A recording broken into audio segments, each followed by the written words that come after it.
안녕하세요. 오늘은 죄와 오류, 지각의 전환이라는 글의 일부를 가지고 왔습니다.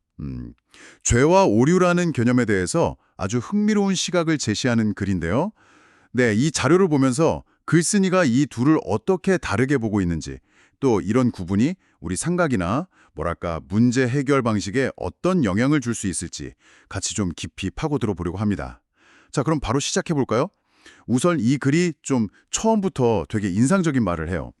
우리가 죄라는 걸 자꾸 반복하게 되는 이유가 이게 좀 역설적인데 죄책감 자체에 우리가 매력을 느낀다는 거예요. 네, 맞아요. 그 죄책감이 계속 매력적으로 느껴지는 한 마음은 계속 고통스러워하면서도 그 죄의 관념을 놓지 못한다는 거죠. 그러니까 벗어나고 싶다고 생각하면서도 무의식적으로는 그걸 원한다. 그렇죠. 심지어 이 글에서는 죄를 바로잡을 수 없는 어떤 거의 뭐랄까 우리 자아가 생각하는 우리 본질의 일부처럼 여겨서 계속 원하게 된다. 이렇게 설명을 해요. 와, 본질의 일부요? 네, 여기서 이제 자아라는 개념이 중요한데 이 자아는 죄를 또 두려움과 연결시킨다는 겁니다.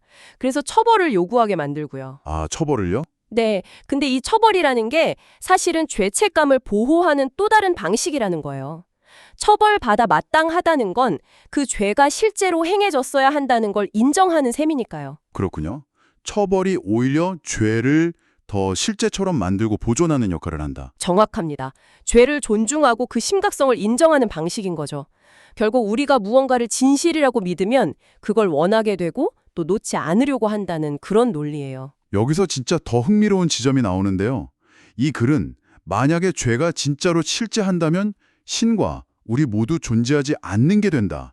이런 주장까지 해요. 네, 그렇죠. 죄가 실제한다면 신은 자신과 전쟁을 벌이는 그러니까 선과 악으로 분열된 존재여야 한다는 논리거든요.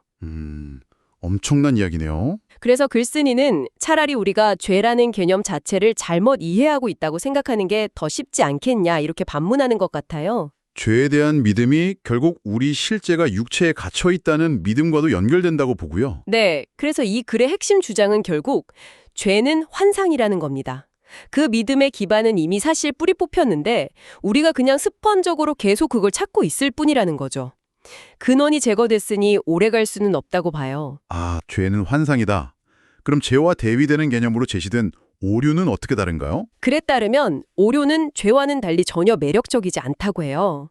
그냥 명백한 실수 같은 거죠. 예를 들면 계산을 틀렸다거나. 네, 그런 건 그냥 바로 잡고 싶죠. 그렇죠. 바로잡고 싶어 하죠. 그래서 때로는 어떤 행동을 죄가 아니라 실수나 오류로 상태를 바꿔 생각하면 반복을 멈추는 데 도움이 되기도 한다는 거예요. 관점을 바꾸는 것만으로도요? 네. 그런데 만약 그 밑에 죄책감이 여전히 남아있다면 형태만 바뀔 뿐이지 여전히 근본적으로는 바로잡을 수 없는 상태로 남는다고 지적합니다. 죄책감이 핵심이군요, 결국. 그럼 이 오류는 어떻게 다뤄야 할까요? 처벌이 아니라면요? 여기서 이제 성령의 역할이 나옵니다. 그래서 성령은 뭐랄까 우리 안의 지혜 혹은 올바른 인식을 나타내는 상징으로 쓰이는데요. 이 성령은 죄를 알지 못하기 때문에 처벌할 수가 없어요. 죄를 모른다. 네. 오직 실수를 인지하고 그걸 교정하도록 도울 뿐이라는 거죠. 실수는 그냥 교정을 요구하는 거지 처벌을 요구하는 게 아니라는 거예요. 처벌을 요구하는 건 사실 아무것도 요구하지 않는 것과 같다고 보고요. 그럼 모든 실수는 그저 교정이 필요한 상태일 뿐이다. 더 나아가서 모든 오류는 사랑을 요구하는 외침이라고까지 표현해요. 사랑을 요구하는 외침이요. 네, 그렇다면 이 관점에서 죄란 무엇일까요?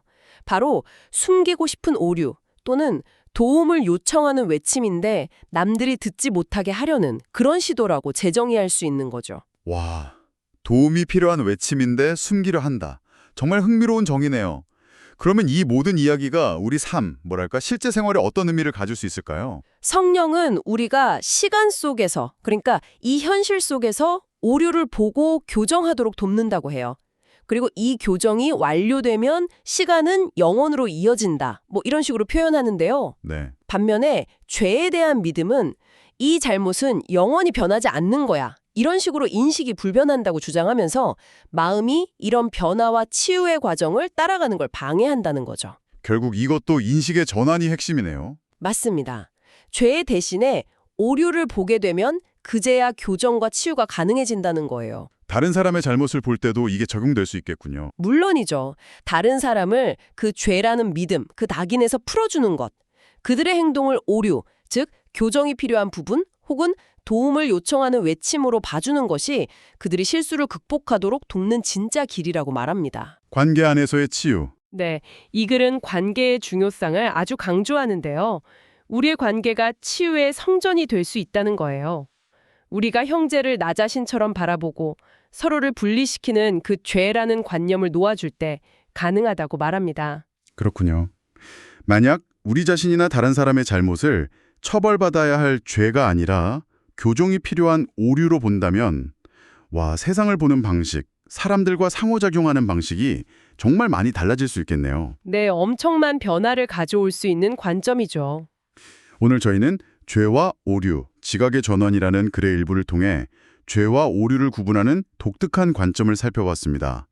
죄는 죄책감과 두려움에 묶인 어쩌면 매력적이지만 실제하지 않는 개념에 가깝고, 오류는 단순히 사랑과 교정을 필요로 하는 실수라는 주장이었죠. 네, 핵심은 역시 인식의 전환인 것 같습니다. 죄라는 프레임에 갇혀서는 불가능했던 치유와 변화가 오류를 인식하고 교정하려는 마음을 통해서 비로소 가능해진다는 것이 이 글의 중요한 메시지라고 할 수 있겠습니다. 마지막으로 이 글에서 영감을 받아서요, 여러분 스스로에게 한번 질문을 던져보시면 어떨까 합니다. 만약 죄가 정말로 들리지 않기를 바라는 도움 요청이라면 여러분 자신 그리고 다른 사람들 안에서 어떤 숨겨진 요청들을 그동안 죄라는 렌즈로 봤다면 이제 오류라는 렌즈를 통해 새롭게 듣기 시작할 수 있을까요? 한 번쯤 생각해 보시면 좋겠습니다.